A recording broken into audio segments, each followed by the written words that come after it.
అందరికీ నమస్కారం. తెలంగాణ రాష్ట్రంలో కాంగ్రెస్ ప్రభుత్వం వచ్చి 2 సంవత్సరాలు పూర్తయింది. ఇటీవలనే ఆ సందర్భంగా అనేక కార్యక్రమాలు నిర్వహించారు.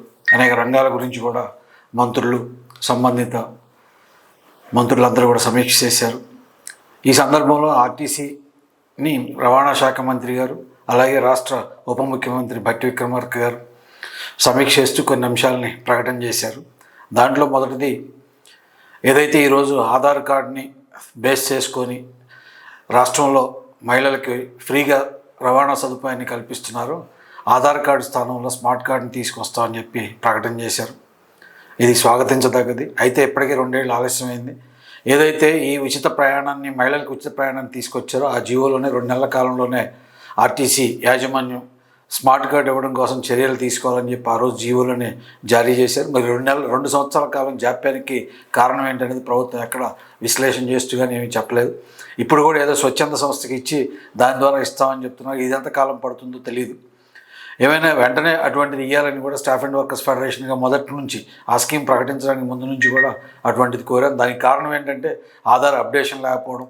వాస్తవంగా ఇప్పుడు ఆధార్లో ప్రతి 10 ఏళ్ళకి ఒకసారి అప్డేట్ చేసుకోవాలి, అలాగే బయోమెట్రిక్ని కూడా అప్డేట్ చేసుకోవాలి. ఇవన్నీ సూత్రాలు ఉన్నప్పటికీ ప్రజలు వాటిని పాటించిన పరిస్థితి లేదు. అందుకని కండక్టర్లు ఎవరైతే ఉన్నారో, డ్రైవర్లు కూడా ఎవరైతే పనిచేసే దగ్గర ఉన్నారో అనేక ఇబ్బందులను ఎదుర్కొంటూ వస్తున్నారు.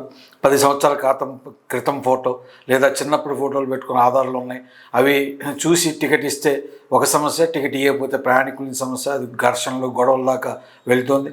అట్లా ఇచ్చిన సందర్భాల్లో టీటీఐలు కూడా కేసులు రాసి కండక్టర్లను వేధిస్తున్న పరిస్థితి కనబడుతుంది. యాజమాన్యం కూడా దాన్ని కనీసం ఏ రోజు కరెక్ట్ అయిందో కాదో అనేది తెలుసుకోకుండానే పనిష్మెంట్లు ఇస్తున్న పరిస్థితి. ఇప్పటికే నెలకి 10 మంది పైగా ఇట్లాంటి కేసుల్లోనే సస్పెండ్ అవుతున్న పరిస్థితి కూడా ఉంది. అందుకని ఈరోజు స్మార్ట్ కార్డు వెంటనే ఇవ్వడం కోసం తగిన ప్రణాళిక, నిర్దిష్టమైన గడువును కూడా పెట్టి అలోపుగా పూర్తి చేయడానికి కావాల్సింది చేయాలని చెప్పి స్టాఫ్ అండ్ వర్కర్స్ ఫెడరేషన్గా ప్రభుత్వాన్ని కోరుతాము. అటువంటి చర్య తీసుకోవాలి. ఇక రెండోది, సోషల్ మీడియా వేదికగా అనేక చర్చలు జరుగుతూ ఉన్నాయి. స్మార్ట్ కార్డు వచ్చేస్తే ఇంక టికెట్ ఇచ్చే పని ఉండదు మహిళలకి. అందుకని ఓన్లీ పురుషులకు మాత్రమే టికెట్ ఇస్తే సరిపోద్ది, స్మార్ట్ కార్డుతో అన్నీ అయిపోతాయి అనే ఒక వాదన ఉంది. రెండోది, అసలు మహిళలకు టికెట్ ఎందుకు ఇవ్వాలి, ఇవ్వకుండానే ఇస్తే బాగు, ఆరోపణలో పట్టుకొస్తే బాగు, మహిళలు అయితే చాలు ఇంకా ఆధారాలు ఎందుకు అనేది అనేక రకాలైన చర్చలు కార్మికుల మధ్యలో జరుగుతున్నాయి. ఇవి మనం ఈ ఉచిత ప్రయాణ పథకాన్ని మనకు నచ్చినట్టుగా తీసుకొచ్చింది కాదు. ప్రభుత్వం మహిళల్ని సాధికారత కల్పించడం అనే పేరుతోటి వాళ్ళకి ఉచిత ప్రయాణం చేయడం ద్వారా ఏదైతే ప్రయాణానికి అవుతున్న ఖర్చుని వాళ్ళ కుటుంబాలకి ఖర్చు చేసుకోవడానికి ఇతరత్రా చేయడం రూపంలో ఆ రకంగా రాష్ట్ర అభివృద్ధిలోకి, జీడిపిలోకి అది రావాలి. ఆ రకంగా ఆ డబ్బు మారి అభివృద్ధి జరగాలనే కోరికతోటి ప్రభుత్వం ఇచ్చింది. కానీ దాని మోడాలిటీస్ ఎట్టా ఉండాలనేది నిర్ణయించేది ప్రభుత్వం. దాన్ని అమలు చేయాల్సిన బాధ్యత మాత్రం ఆర్టీసీ కార్మికులది. అందుకని మన కోరికలు ఏమున్నా కూడా వాస్తవంగానే తీసుకోవాల్సిన అవసరం ఉంది. ఇప్పుడు స్మార్ట్ కార్డు వస్తే ఏదైతే ఆధార్ కార్డు అప్డేషన్ లేకపోవడం వల్ల, లేదా దాన్ని చూడటానికి వస్తున్న ఇబ్బందుల వల్ల, దాన్ని చూసే టైం ఇవన్నీ లేకపోవడం, కొన్ని పొరపాట్లు జరగడం ఏదైతే ఉందో ఆ శ్రమ తగ్గుద్ది. ఎందుకంటే యూనిఫైడ్గా ఒకే కార్డు అందరికీ కనపడుతుంది కాబట్టి ఒక మోడల్ జనరేట్ చేసి ఇస్తే దాన్ని చూడగానే ఓహో వీళ్ళు మన రాష్ట్ర మహిళ అని చెప్పి గుర్తించడానికి వీలుగా ఆ స్మార్ట్ కార్డు ఉపయోగపడుతుంది తప్ప టికెట్ దానివల్ల టికెట్ ఇవ్వకూడదని కానీ, టికెట్ ఇచ్చే పని తప్పుద్దని కానీ ఏం లేదు. ఇప్పుడు ఏ పద్ధతిలో అయితే టికెట్ ఇవ్వాల్సిన అవసరం ఉందో అదే పద్ధతిలో టికెట్ ఇవ్వాలి. వాటి ఆధారంగానే ఇప్పుడు ఎన్ని కోట్ల, ఇప్పుడు 250 కోట్ల మందికి ఈ 2 సంవత్సరాల కాలంలో మేము ఫ్రీ జర్నీని అనుమతించే ఆర్టీసీలు అని చెప్పి ప్రభుత్వం ప్రకటించింది. దాని ఖరీదు 8,560 కోట్ల రూపాయల పైగా ఆర్టీసీకి మేము సబ్సిడైజ్ చేసామని చెప్పి చెప్తున్నారు. వాస్తవంగా ఇది ఆర్టీసీకే సబ్సిడైజ్ చేయట్లే. ప్రజలకు ఏదైతే మనం ప్రయాణం కల్పిస్తున్నామో ఆ డబ్బుల్ని ఆర్టీసీ ప్రజల నుంచి కాకుండా ప్రభుత్వం ఆర్టీసీకి జమ చేయాలి. దీంట్లో లెక్కలు బొక్కలు చాలా తేడాలు ఉన్నాయి. వాళ్ళు చెప్తున్న దానికి ఇచ్చేదానికి మధ్య వ్యత్యాసం ఉంది. ఇటీవల ఒక సందర్భంలో ఎండీ గారు ప్రకటన చేసినట్టు 2 నెలల క్రితమే 1,700 కోట్ల పైగా ప్రభుత్వం రావాల్సి ఉంది. ఇవన్నీ ఒక లెక్క.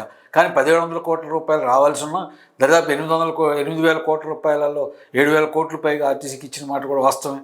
కాబట్టి ఆ రకంగా ఇప్పుడు ఆర్టీసీ ఒక అడుగు పోతున్నప్పుడు టికెట్లు ఇవ్వకుండా ఎంత అమౌంట్ అయిందని చెప్పగలిగే పరిస్థితి కూడా ఉండదు. కాబట్టి టికెట్లు ఇవ్వాలనే దానికోసమే ప్రభుత్వం ఆ విధానాన్ని పట్టుకొచ్చింది.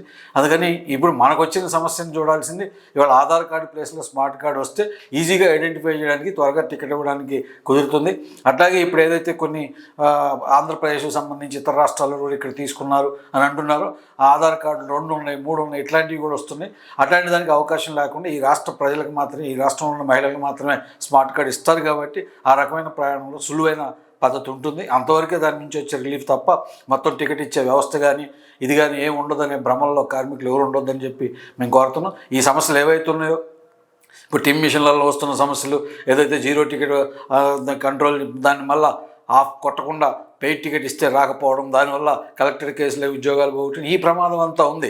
ఈ విషయంలో ప్రభుత్వం జోక్యం చేసుకోవట్లేదు. అనేక సందర్భాల్లో స్టాఫ్ అండ్ వర్కర్స్ ఫెడరేషన్గా మంత్రుల దృష్టికి, యాజమాన్యం దృష్టికి అనే విజ్ఞప్తులు తీసుకెళ్ళాం. ఆ టీమ్స్లో కొన్ని సవరణలు చేయండి, సాఫ్ట్వేర్లో మార్పు చేయండి. అవేం ఖర్చుతో కూడుకున్నాయి కూడా కాదు, కానీ ఆ పని చేయడానికి యాజమాన్యం కానీ ప్రభుత్వం కానీ అవే దృష్టి పెట్టట్లేదు. మహాలక్ష్మి స్కీమ్ అద్భుతంగా నడుస్తుంది, అది చాలు మమ్మల్ని రక్షిస్తుందని ప్రభుత్వం అనుకుంటుంది. ఇందులో ఏదో తప్పులు చేస్తున్నారని చెప్పి యాజమాన్యం, కింది స్థాయి అధికారులు వీళ్ళందరూ కూడా ఆర్టీసీ కార్మికుల మీద చర్యలకు ఉపక్రమిస్తున్నారు. ఆ రకంగా ఉద్యోగాలు పోగొట్టుకునే పరిస్థితి ఉంది. అందుకని ఇటువంటిది కాకుండా మనం ఉద్యోగంలో తీసుకోవాల్సిన జాగ్రత్తలు, వాటికి సంబంధించి మనం తీసుకోవడంతో పాటు కలిసికట్టుగా అందరూ ఉమ్మడిగా ఈ యాజమాన్య దృష్టికి విషయాలను పట్టుకెళ్ళి మార్పుల కోసం ప్రయత్నం చేయాలి. ఆ రకంగా ఈ స్మార్ట్ కార్డు వచ్చినా మన పనిలో పెద్ద మార్పు ఏమి ఉండదనేది కూడా గమనంలో ఉంచుకోవాలని చెప్పి తెలియజేస్తున్నాం. అందుకని వాట్సాప్లో వస్తున్నాయి, కార్డు లేకపోయినా పర్వాలేదు, ఇంకేం అక్కర్లేదు, టికెట్ ఇవ్వాల్సిన అవసరం లేదు, ఇట్లాంటివన్నీ కూడా లేదు. ఇప్పుడు ఒక అనుమానం ఉంది స్టాఫ్ అండ్ వర్కర్స్ ఫెడరేషన్కి. ఆ మీటింగ్లోనే మంత్రి గారు ప్రకటన చేశారు, త్వరలో 2800 బస్సులు హైదరాబాద్ నగరంలో రాబోతున్నాయని. మంచిదే, 2800 బస్సులు నగరంలో వస్తాయంటే సంతోషమే. కానీ ఏవి వస్తాయి? విద్యుత్ బస్సులు వస్తాయి. విద్యుత్ బస్సులు ఎవరివి? మొత్తం ప్రైవేట్ కార్పొరేట్ కంపెనీలు తప్ప ఆర్టీసీ ఇచ్చేది కాదు. మరి అవి వస్తే మన ఉద్యోగ భద్రత పరిస్థితి ఏంటనేది సమస్య. ఒకవేళ కండక్టర్ని పెట్టి కొన్ని నడిపినా కొన్ని ఏ పద్ధతిలో నడుపుతారో ఇంకెటువంటి స్పష్టత రాలేదు. అందుకని హైదరాబాదులో సంవత్సరం లోపు రాబోతున్న 2800 విద్యుత్ బస్సుల వల్ల మొత్తంగా ఆర్టీసీ కార్మికులు హైదరాబాద్ నగరంలో పనిచేస్తున్న ఆర్టీసీ కార్మికుల ఉద్యోగ భద్రత ప్రమాదంలో పడుతుంది. కండక్టర్లు అనుకోవచ్చు, మేము కండక్టర్ లేకుండా హైదరాబాద్లో బస్సులు తిప్పరు కాబట్టి మాకు ఉద్యోగ భద్రత ఉండదని చెప్పి వాళ్ళు అనుకోవచ్చు. దానికి కూడా ప్రత్యామ్నాయాలు మేనేజ్మెంట్ ఆలోచించే అవకాశం ఉంది. ఇంతకుముందే అనేక చర్చలు కూడా వచ్చినాయి. స్మార్ట్ కార్డ్ సిస్టమ్ పెడతారని, దానికి కూడా ఆటోమేటిక్ ఫేర్ కలెక్షన్ సిస్టమ్ పెడతారని, అట్లాగే కొన్ని చోట్ల గ్రౌండ్ బుకింగ్ పెడతారు. ఇట్లాంటి అనేక చర్చలు కూడా సోషల్ మీడియాలో ఇవి జరుగుతున్నాయి. ఏవైనా మన ఉద్యోగ భద్రత ప్రమాదంలో ఉంటుంది. మెకానిక్లు అట్లాగే డ్రైవర్లు వీళ్ళందరూ కూడా ఉద్యోగాలు కోల్పోయే పరిస్థితి వస్తుంది. కొంత సర్దుబాటు చేసేదానికి అవకాశం ఉంది అని చెప్పి యాజమాన్యం అనొచ్చు. కానీ మొత్తంగా హైదరాబాదే కాకుండా మొత్తం రాష్ట్రం అంతా రాబోయే 2-3 సంవత్సరాల కాలంలో మొత్తం 9000 బస్సులు విద్యుత్ బస్సులు అయిన తర్వాత సర్దుబాటు ఎక్కడ ప్రశ్న? అందుకని వాళ్ళ ఉద్యోగ భద్రత ప్రమాదంలో ఉంది. అందుకని విద్యుత్ బస్సులు ఇట్లాంటి వాటి మీద కూడా సరైన పద్ధతి తీసుకోవాలని ఎస్డబ్ల్యూఎఫ్ అడుగుతూ ఉంది. దాని మీద రాష్ట్ర ప్రభుత్వం జోక్యం చేసుకోవాలని, కేంద్ర ప్రభుత్వ విధానంలో మార్పుల కోసం ఫైట్ చేయాలని చెప్పి కూడా మేము కోరతా అనేక విజ్ఞప్తులు ఇచ్చాం, రిప్రజెంటేషన్లు ఇచ్చాం, కింద కూడా కరపత్రాలు వహించాం, దాని మీద కార్యక్రమాలు చేసాం. ఇప్పుడు దేశవ్యాప్తంగా కూడా ప్రధానమంత్రి గారికి ఒక సంతకాల క్యాంపెయిన్ కూడా ఆన్లైన్లో జరుగుతోంది. దానిలో కూడా కార్మికులందరూ స్వచ్ఛందంగా పాల్గొని దాని రిప్రజెంటేషన్ని ప్రభుత్వానికి చేరేలాగా, ప్రధానమంత్రికి చేరేలాగా చేయాలి.